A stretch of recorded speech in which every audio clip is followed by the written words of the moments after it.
ஆனா மேகதாது பிரச்சனை பற்றி நீங்க பேச அனுமதிக்க முடியாது. மாண்புமிகு பேரவைத் தலைவர்களே, பிரச்சனை குறித்து நாங்க வரல, தீர்மானத்துக்கு நாங்களும் முழு ஆதரவு தான். தமிழ்நாட்டுடைய ஜீவாதார பிரச்சனைக்கு அரசு கொண்டு வரும் அனைத்து முயற்சிகளுக்கும் பாட்டாளி மக்கள் கட்சி 100% உங்களுடன் உறுதுணையாக தான் இருக்கும். எங்களுடைய கருத்து ஒரே கருத்து என்னவென்றால், அன்னைக்கு அவையில் வரும்பொழுது எங்களுக்கு முழுமையான அந்த விவரங்கள் எங்களுக்கு சரியா தெரியல. அதனாலதான் எங்களால் அன்றைக்கு எதிர்ப்பு தெரிவிக்க முடியல என்பதை இந்த நேரத்தில் பதிவு செய்து கொண்டு, நீங்க அவையினுடைய நடவடிக்கை இல்ல, ஏன்னா எதிர்கட்சி கொறடா அவர் சொல்லும் போது அன்னைக்கே பிசினஸ் முடிஞ்சிருச்சு, நீங்க அன்னைக்கே சொல்லிருக்க வேண்டியது தானே அப்படின்னு கேட்டாரு. நாங்க அது உள்ள கூட நாங்க வரவில்லை. நாங்கள் எங்களுடைய பாட்டாளி மக்கள் கட்சியுடைய கருத்து என்னவென்று சொன்னால், அன்றைக்கு அவையில் வரும்போது புதிய ஆணையம் அமைக்கலாம், காவேரி வாட்டர் மேனேஜ்மெண்ட் அத்தாரிட்டி என்று ஆல்ரெடி இருக்கிறத ஒரு அட்டானமஸ் பாடியாக மாற்றலாம் என்றுதான் நாங்கள் கருதினோம். அது அப்படி இல்லாம மேகதாதுவுக்கு என்று தனி ஆணையம் அமைக்கலாம் என்ற அந்த திருத்தத்தை மாண்புமிகு எதிர்க்கட்சி தலைவர் அவர்கள் கொண்டு வந்ததை நாங்கள் அது இந்த அரசின் ஜீவாதாரத்திற்கு எதிராக நாங்க பார்க்கிறோம். ஏனென்று சொன்னால், சட்டத்தின் மூலமாக ஆல்ரெடி தீர்ப்பு பல தீர்ப்புகளின் அடிப்படையில் இன்றைக்கு அந்த அத்தாரிட்டி செயல்பட்டு கொண்டிருக்கிறது. அந்த அத்தாரிட்டியில கிடைக்க வேண்டிய உரிமையே நமக்கு இன்னைக்கு கிடைக்கல. இப்பொழுது நம்ம சட்டமன்றத்தின் மூலமாக புது அத்தாரிட்டி அமைக்கலாம் என்று சொல்லிவிட்டால் இது கர்நாடகத்திற்கு சாதகமாக அமைந்து இதுவே ஒரு சட்ட ரீதியான சிக்கலை நமக்கு ஏற்படுத்தலாம். புதிய ஆணையம் அமைக்கலாம். ஏன்னா மேகதாது என்பதில் எந்தவித சமரசமும் தமிழக அரசு செய்யக்கூடாது என்பதுதான் பாட்டாளி மக்கள் கட்சியினுடைய நிலைமை. அப்படி சமரசத்திற்கான வழிவகை இந்த ஆணையத்தின் மூலமாக ஏற்பட்டு விடுமோ என்ற ஐயம் பாட்டாளி மக்கள் கட்சிக்கு இருக்கிறது. அதனால்தான் எங்கள் தலைவருடைய அறிவுறுத்தலின்படி இந்த ஆணையம் அமைவதற்கு பாட்டாளி மக்கள் கட்சி திரும்ப பெற வேண்டும். அந்த ஆணையம் என்பதெல்லாம் இல்ல, மேகதாதுவை பொறுத்தவரை எந்த சமரசமும் தமிழக அரசு செய்து கொள்ளக்கூடாது. அங்க கட்டுமானங்கள் ரோவல் ரைபீரியல் ஸ்டேட்ஸ் அனுமதி இல்லாமல் அப்பர் ரைபீரியல் ஸ்டேட்ஸ் தரக்கூடாது என்று உச்சநீதிமன்றத்தினுடைய ஆணை தெளிவாக இருக்கக்கூடிய சூழ்நிலையில் எந்த ஒரு காரணத்தினாலும் அங்க கட்டட பணி நடுவதற்கான அனுமதி இல்லை என்று அமைச்சரே இப்ப தெளிவாக சொல்லிட்டாரு. அமைச்சர் சொல்வது எந்த பாதிப்பும் வராது என்று சொல்லி இருக்கிறார். அதில் தான் எங்களுக்கு மாற்று கருத்து. நிச்சயமாக இந்த ஆணையம் அமைய பெற்றால் தமிழ்நாட்டிற்கு சட்ட ரீதியான பாதிப்புகள் ஏற்படும். மேகதாது என்ற ஒரு பிரச்சனை எழும். அந்த பிரச்சனை எழுவதற்கே தமிழக அரசு அனுமதிக்க கூடாது என்பதை இந்த அவையில் நான் பதிவு செய்துவிட்டு, பாட்டாளி மக்கள் கட்சி அந்த ஆணையம் அமைப்பதற்கு 100% எதிர்ப்பை பதிவு செய்கிறது என்பதை தெரிவிக்க விரும்புகிறேன். மாண்புமிகு அமைச்சர் அவர்கள் ரொம்ப சிறப்பாக விளக்கமாக அனைவரும் ஏற்றுக்கொள்ளத்தக்க விளக்கத்தை கொடுத்திருக்காரு. நான் ஏற்கனவே சொன்னேன், ஏற்கனவே ஏகமனதாக ஒருமனதாக ஏற்றுக்கொள்ளப்பட்டு அனைவரும் ஒப்புக்கொண்ட ஒரு தீர்மானத்தின் மீது விவாதம் நடைபெறுவதே மரபுப்படியும் தவறு, விதிகளின்படியும் தவறு. இப்போது சொல்கிறேன்,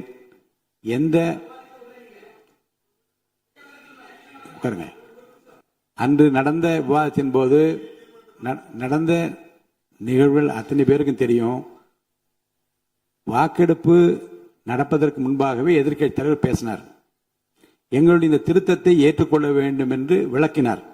நீங்க அப்போ கையை உயர்த்தி அவருக்கு நீங்க குறுக்கீடு செய்து நீங்கள் சொல்வது ஏற்புடையதாலே என்று பேசியிருக்கிற வாய்ப்பு உங்களுக்கு இருந்து அப்போதும் அதை செய்யவில்லை. திருத்தங்கள் திருத்தங்கள் திருத்தங்கள் திருத்தங்கள் புரியுது. குறுக்க நீங்க முடிக்க குறுக்க பேசுறீங்களா? அப்ப நான் எப்படி பேசுறது? அமைதியா இருங்க. நான் பேசி அது நீங்க பேசுகிற போது சொல்லுங்க. இப்ப அடுத்து திருத்தங்களுடன் இது ஏற்கப்படுகிறது, ஏற்போர் ஆமேன்க என்று நான் சொல்லுகிற போதாவது திருத்தங்களில் எங்களுக்கு உடன்பாடு இல்லை என்று யாரா கையை உயர்த்தி பேசி இருக்கலாம். அதுவும் நீங்க பேசவில்லை. மாண்புமிகு முதலமைச்சர் அவர்கள் தன்னுடைய தீர்மானத்தை திருத்தங்களுடன் என்று படிக்கிற போதும் யாரும் ஆட்சேபனை தெரிவிக்கவில்லை.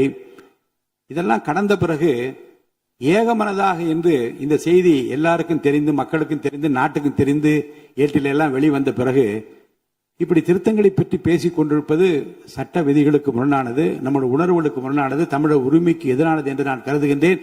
மேகதாது பற்றி இனி பேசுவதற்கு இங்கே அனுமதி இல்லை. மாண்புமிகு விவாதத்தை தொடங்கி வைத்து பேசு. காமராஜ், நீங்க பேச ஆரம்பிங்க. மாண்புமிகு பேரவைத் தலைவர் அவர்களே, நீங்க பேசுகிற இப்போது நீங்கள் மாண்புமிகு உறுப்பினர் காமராஜ் அவர்கள் பேசுகிறது மட்டும்தான் அவை குறிப்பில் வரும். நீங்க பேசுவது அவை குறிப்பில் வராது. தயவுசெய்து அமருங்க, உட்காருங்க.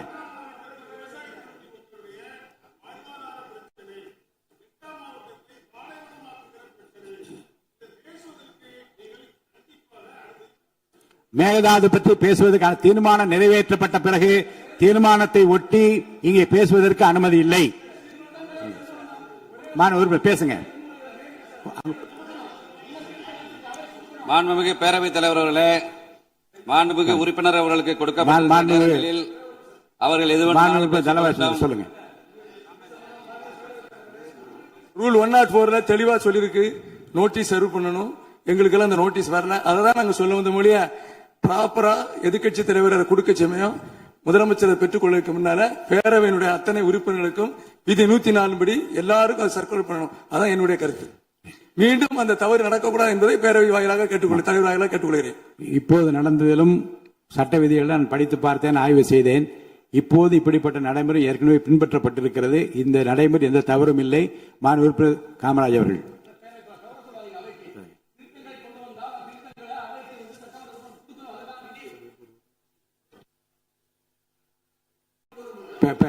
மாண்பு உறுப்பினர் ராமச்சந்திரன் பேசுங்க, விளக்கமா சொல்லுங்க, பேசுங்க.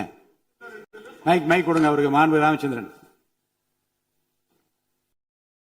மாண்புமிகு பேரவைத் தலைவர்களே, தமிழ்நாட்டுடைய ஜீவாதார உரிமை காவேரி ஆறின் குறுக்கே கர்நாடக அரசு மேகேதாட்டு அணை கட்டுவதை, அந்த அணை கட்டக்கூடாதுன்னு சொல்லி மாண்புமிகு முதலமைச்சர் கொண்டு வந்த தீர்மானத்தை கொள்கை ரீதியாக சித்தாந்த ரீதியாக இந்த அவையிலே மாறுபட்ட கருத்துக்கள் இருந்தாலும் தமிழ்நாட்டுடைய வாழ்வாதார உரிமை என்ற அடிப்படையிலே அனைத்து கட்சிகளும் மாண்புமிகு முதலமைச்சர் கொண்டு வந்த தீர்மானத்தை ஆதரித்தார்கள். மாண்புமிகு எதிர்க்கட்சி தலைவர் பேசும்போது ஒரு திருத்தத்தை முன்மொழிந்தார். புதிய நடுவர்மன்றம் அமைக்கப்பட வேண்டும் என்பது. அந்த திருத்தத்தோடு மாண்புமிகு முதலமைச்சர் வந்து தீர்மானத்தை நிறைவேற்றினீங்க. நான் கையை தூக்குனேன், நீங்க வேற அலுவலுக்கு போயிட்டீங்க. உங்க ரூமுக்கு வந்தேன், முதலமைச்சர் வந்ததுனால நீங்க பேச அனுமதிக்கல. ஒரு திருத்தத்தை கொண்டு வந்தால் அந்த திருத்தத்தை சட்டமன்றத்தில் பேரவைத் தலைவர் வந்து மற்ற உறுப்பினர்களுக்கு வைக்கணும்.